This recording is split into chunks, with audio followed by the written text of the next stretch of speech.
આજે આપણે બનાવવાના છે તે છે જેનાથી છે તે બાળકોને તમે યાદશક્તિનો વધારો થાય ને શરીરની સ્ફૂર્તા વધે તેવા આપણે પેંડા બનાવવાના છે. કેમ કે તમે લોકો છે તે ઘણા લોકો છે તે પેંડા બનીને સમજીને ખાઈ લે છે, નકર છે તે લાડવા કોઈ પણ વસ્તુ તમે શેકી દેતા હોય તો તે મિષ્ટાન નથી ખાતા. તો આ રીતના પેંડા બનાવશો તો પેંડા ચોક્કસ ખાઈ લે છે. તો તમે ચોક્કસ બનાવશો અને નવા હોય તો ચેનલને સબસ્ક્રાઈબ કરી દેજો, લાઈક કરી દેજો, શેર કરી દેજો, કોમેન્ટમાં બતાવજો તમને છે આ રેસીપી કેવી લાગી છે.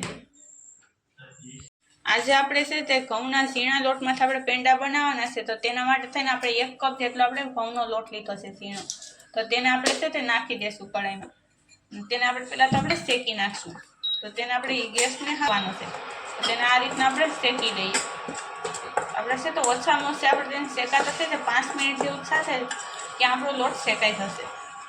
તો તેને આપણે શેકાવા દઈશું. તેનો કલર પણ છે ચેન્જ થઈ જશે.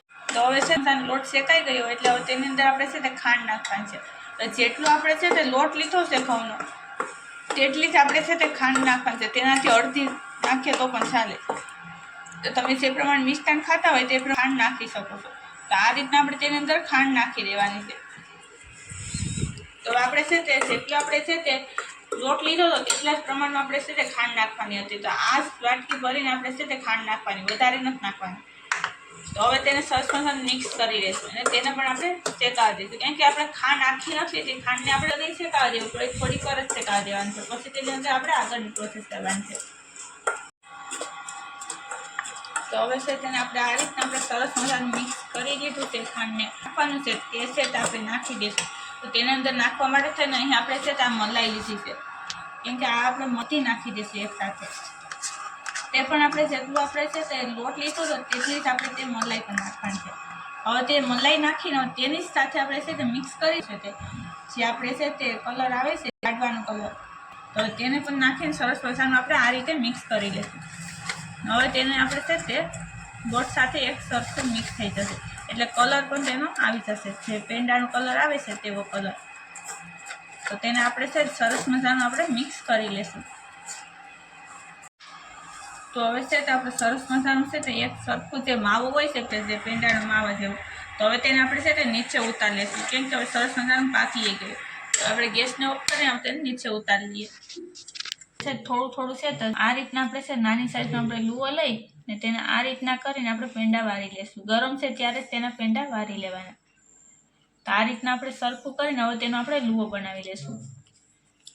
આ રીતના કરશું એટલે સરસ મજાનો તેનો લુવો. તો હવે આપણે છે તો વરાળી દીધો છે. આ રીતના લુવો વરી જાય પછી તેને આપણે આ રીતના શેપ આપી દઈશું. એટલે છે આપણે જે પેંડાનો છે તે શેપ હોય છે તે જ રીતના આપણે શેપ આપવાનો છે. જેથી કરીને છે તે પેંડા છે તે બજારના ને આ પેંડા ખાવાથી છે તે બાળકોનામાં છે તે યાદશક્તિમાં પણ વધારો થાય. અને આ રીતના પેંડા છે તે કેવા સરસ મજાના બની જશે. તો હવે છે તમે જોઈ શકો તો આ રીતના આપણે છે તે પેંડા છે તે બનીને રેડી થઈ ગયા. તો હવે તેને આપણે છે અને બદામ પસંદ હોય તો તમે તે નાખી શકો. તો આ રીતના નાખી અને છે તેને આપણે તૈયાર થઈ ગયા પેંડા. આપણે બધા પેંડા છે તે બનાવી લઈશું. તો હવે તમે જોઈ શકો આ રીતના આપણે છે તે પેંડા બની ગયા છે. જે બજારના પેંડા હોય તેવા જ આપણા પેંડા બને. તો હવે તમને હું બતાવું છું કે અંદરથી પણ કટ કરીને કે આપણા પેંડા છે કેવા બન્યા છે તે. તો આ પેંડાને આપણે છે તે આ રીતના કરશું તો કેવા સરસ મજાના છે તે એકદમ સોફ્ટ એવા જ આપણા પેંડા બને છે કે તમે ક્યારેય ખાધાય નહીં હોય કે ક્યારેય જોયાય નહીં હોય ને. આ પેંડા છે તે બાળકો ખાશે તો બાળકોમાં યાદશક્તિનો પણ વધારો થશે. અને આ પેંડા એવા બને છે કે જે એક વખત ખાશે એટલે છે તેને શરીરમાં સ્ફૂર્તા પણ શરીરમાં સારી રહેશે. જે શિયાળા માટે છે ને તો એ ખૂબ જ જરૂરી છે આ રીતના પેંડા બનાવવા.